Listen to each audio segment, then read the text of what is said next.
Bonjour Sita, Bonjour Romain. je suis super heureux que tu sois avec nous pour cette vidéo parce que je pense que c'est un sujet très intéressant que tu as à nous partager. Donc je vais te laisser te présenter. Donc je suis thérapeute énergéticienne depuis une vingtaine d'années. Ma formation initiale c'était la thérapie de Barbara Brennan où je travaillais sur l'aura et les chakras. Et évidemment, travaillant sur l'aura et les chakras, je me suis fortement intéressée aux couleurs puisque les ésotéristes et les clairvoyants depuis la nuit des temps voyaient nos centres d'entrée principale de l'énergie dans le corps, qu'on appelle en sanskrit les chakras, ce qui signifie roue ou vortex, les voyaient ces ésotéristes et ces clairvoyants reliés à des couleurs.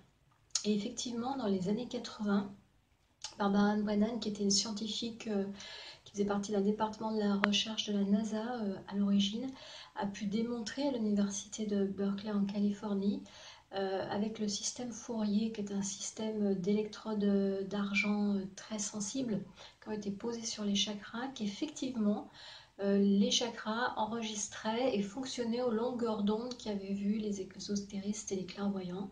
Donc le chakra de base qui s'ouvre au périnée à la pointe du coccyx métabolise les fréquences de rouge. Donc vous voyez clairement ces zones de fréquence. S'il est harmonisé, le deuxième chakra qui est entre le nombril et le pubis va métaboliser et être harmonisé par les fréquences d'orangé. Le troisième chakra, le plexus solaire au creux de l'estomac, par les fréquences de jaune et d'or, de jaune-or. Le cœur, le chakra du cœur dans les verts et les roses. Le laryngé, le turquoise et le bleu. Le ajna, le chakra frontal, est harmonisé par les couleurs d'indigo et le chakra coronal par les tons de violet, mais aussi de blanc et d'or. Par contre, en chromothérapie, que ce soit la chromothérapie physique à visée de guérison ou la chromothérapie d'évolution, on va travailler sur 12 fréquences de couleurs et non pas seulement sur 7.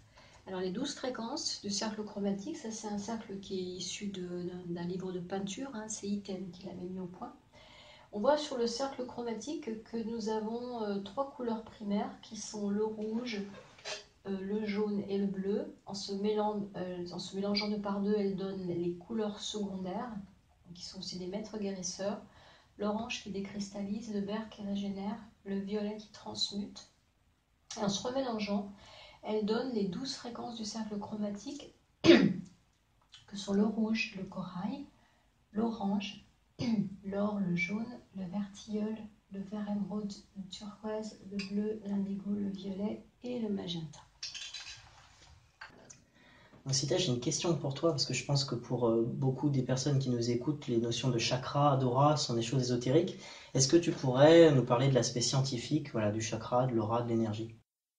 Alors effectivement, on peut se poser la question de la réalité de ce champ énergétique que l'on appelle parfois aura. Aura, ça vient du latin aurum, donc ça veut dire émanation. Et du coup, de la réalité de l'existence des chakras. L'aura, elle s'explique en fait, notre champ énergétique s'explique électromagnétique, s'explique par le fait que nous sommes faits d'atomes. En fait, tout ce qui est fait d'atomes, qui comporte un mouvement continu, des électrons autour du noyau, ça crée un champ électromagnétique, ce qui fait qu'une table, une chaise et évidemment un corps humain a un champ électromagnétique que l'on appelle aura le plus souvent. Et les chakras, en fait, ils naissent au croisement des trois nadis, Shushumna, Ida et Pingala. Et les 7 chakras principaux naissent au croisement de ces trois nadis. En énergétique chinoise, en médecine chinoise, on va aussi les retrouver. Ils ne vont pas les appeler de cette manière-là, mais il y a des points très très importants à ces endroits-là. Et donc c'est assez universellement connu. Merci de l'éclairage, Sita. La question qui me vient maintenant, c'est quelle est concrètement l'influence qu'ont les couleurs sur notre quotidien, sur nos humeurs, tout ça? Alors les couleurs ont donc le pouvoir d'influencer notre aura, notre champ électromagnétique et d'équilibrer nos chakras. Donc les porter, se laisser guider par notre intuition sur les couleurs qui nous font du bien est important. Et savoir les marier aussi sera important. Mais Si on peut en quelques mots définir le champ d'action des couleurs, on va dire que les tons de rouge, de bordeaux, de pourpre ont une action tonifiante, stabilisante. Plus le rouge est clair, plus c'est vivifiant. Donc si on veut une intensification de l'ancrage, mais sans aller jusqu'à être énervé, on peut porter des tons plus prunes ou bordeaux. Les tons d'orangé, de corail, se réfèrent au deuxième chakra, donc ils vont stabiliser les émotions et ils vont amener aussi une sensation de contentement et de pétillement à notre vie. Alors on voit qu'en Inde, beaucoup de gens portent de l'orange, et en particulier les renonçants, parce qu'ils ont besoin aussi de cette joie intérieure, de la booster. L'orange va amener aussi de la stabilité. Ensuite, la couleur jaune et or, qui sont en rapport avec le plexus solaire, ça va amener du soleil, du rayonnement dans notre vie et dans notre humeur. Le vert, c'est un grand maître guérisseur, parce que c'est une couleur qui amène beaucoup de stabilité. Le chakra du cœur, il est relié au vert et au rose. Donc ça peut être tous les tons de rose, qui est relié à l'amour inconditionnel. Le vert amène beaucoup de stabilité, ça sera à nous après de jouer avec les tons de vert. Les verts trop foncés peuvent donner un tempérament d'ermite. Donc le vert bouteille, les choses comme ça, sont parfois, voilà, peut-être pas à porter tout le temps. Le turquoise est une couleur très importante parce qu'elle se réfère au chakra du thymus, qui est un chakra intermédiaire et qui amène protection et immunité. Et il permet aussi, c'est le siège de l'âme, donc il permet d'être en connexion avec son identité profonde. Le bleu va nous permettre de bien pouvoir nous exprimer. C'est une couleur qui est apaisante, comme beaucoup de gens s'en rendent compte. Par contre, ce qu'il faut savoir, c'est qu'en réalité, il n'y a pas de couleur apaisante et de couleur stimulante. Toutes les couleurs sont yin et yang à la fois. Et on peut très bien être dynamisé par le port du bleu si on était trop tendu, parce que du coup, ça libère l'énergie. Donc le bleu n'est pas que calmant. Et c'est la même chose pour toutes les couleurs. L'indigo, qui se réfère au chakra frontal, est une couleur qui nous amène dans les grandes profondeurs de nous-mêmes, qui va développer la conscience, la structure, la stabilité intérieure. Et le violet, c'est une couleur spirituelle d'unité avec le tout. Et ce fameux magenta qui a été vu plus tard, le premier qui avait travaillé les couleurs, c'était Newton. Et c'est Goethe ensuite qui a vu le magenta. Goethe a écrit un traité sur les couleurs, il a travaillé 40 ans sur les couleurs. Et ce magenta, il est relié aux plantes de l'âme et à l'amour universel. Le rose pâle, c'est l'amour inconditionnel. Et le blanc, c'est une couleur, ce n'est pas en réalité une couleur, c'est le mélange de toutes les couleurs. Donc dans le blanc, elles y sont toutes. Le noir et le blanc sont des ponts de retour en fait de l'énergie. C'est des grands piliers. Donc le noir, c'est un receveur universel. C'est une couleur qui ramène l'énergie, qui la concentre. Porter du noir en excès et beaucoup peut éventuellement poser des problèmes énergétiques, surtout si on est fatigué et si on n'a pas beaucoup d'énergie. Le blanc est une couleur qui est neutre, qui est souvent portée par les personnes calmes ou par les maîtres, parce qu'elles ont déjà intégré toutes les couleurs. Le blanc peut rendre parfois peut-être vulnérable. Donc en fait, c'est bien pour manier le noir et le blanc d'avoir conscience de l'action des couleurs et de pouvoir le faire du coup en conscience. Sita, je t'ai entendu dire plusieurs fois le mot stabilité. Après, donc il y aura plusieurs chakras, plusieurs couleurs qui apportent la stabilité. Est-ce que tu peux nous en parler un petit peu plus? Oui. Alors la stabilité, ça va être en fonction de notre nature première. Il y a quelque chose que je voudrais pointer, c'est que souvent les gens sont dans leur compulsion et non pas dans leur guérison.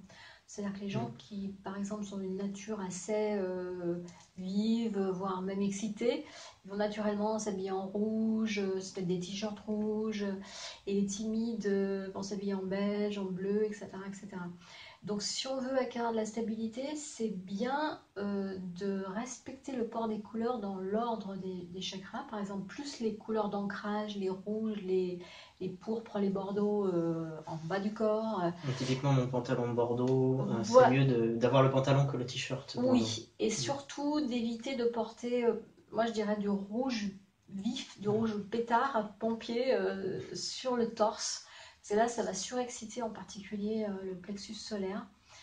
Dans l'aspect stabilité ou dynamisation, on peut se demander qu'en fait le matin, quand on choisit notre garde-robe, de quoi est-ce que j'ai besoin aujourd'hui? Est-ce que je me sens déjà d'une humeur un peu raplapla et je vais prendre des couleurs qui sont pétillantes et qui me donnent de la vivacité, ou est-ce que je suis plutôt à cran et j'aurai besoin de choses qui m'apaisent? Là, c'est votre intuition qui va vous guider. Par exemple, quelqu'un qui est très mental, de porter du rouge, donc plutôt en bas du corps, ou des tons de prune, de bordeaux, ça va bien stabiliser le mental. On pense que le bleu stabilise le mental, ça dépend. De ramener à la terre, ça le stabilise. En fait, c'est vraiment notre intuition qui va nous guider. On peut se poser la question devant la garde-robe. Si j'ai besoin d'avoir un mental plus stable, quelles sont les couleurs que je vais assembler aujourd'hui? Est-ce que tu peux nous parler du beige et du marron? Oui. Ce sont des Alors, couleurs quand même vachement utilisées dans le vestiaire masculin. oui, tout à fait. Donc le beige et le marron, alors a priori, donc font pas partie du cercle chromatique, bien évidemment. Le marron, il a un rapport avec le chakra de base, c'est des couleurs de terre. Euh, le beige, je dirais, c'est un peu une couleur de transition qui a un mélange, on va dire, de jaune très pâle avec un brun très pâle. Donc c'est une couleur qui est assez apaisante et qui sert un peu de liant aussi, je pense de manière intéressante. On peut aussi avoir après d'autres touches de couleur avec ce beige. Mais une fois de plus, voilà, si on est quelqu'un de très introverti, de très timide, éviter de porter tout le temps du beige, du gris clair, des couleurs comme ça. Mais bien l'utiliser, elles servent à en instaurer d'autres. Bah, c'est ce qu'on explique du coup aussi dans le style masculin, c'est utiliser des couleurs de base. Voilà. Donc avoir ce socle et utiliser quelques pointes de couleurs plus vivaces Oui, pour apporter l'équilibre de la tenue. c'est ça. Sita, c'était riche ce partage. Moi, ça m'a enseigné pas mal de choses. J'espère que ça a été pas mal d'utilité pour vous aussi. Bah écoute, merci beaucoup encore une fois de ton intervention. Et pour ceux qui sont intéressés, voilà, Sita, tu donnes des formations de développement personnel au travers des couleurs depuis des années. Et voilà, il y a la page Facebook de Sita qui s'affiche juste en dessous de la vidéo. Donc vous pouvez aller la contacter au travers de cette page. Voilà. Merci à vous d'être venu dans le monde des couleurs et j'ai été très heureuse de partager sur ce thème. Alors n'oubliez pas de vous abonner à la chaîne de Gentleman Buddha, à la chaîne Romain Clamaron, et à suivre les articles du blog si vous avez envie de plus de contenu dans ce sens-là. Voilà, à très vite, salut.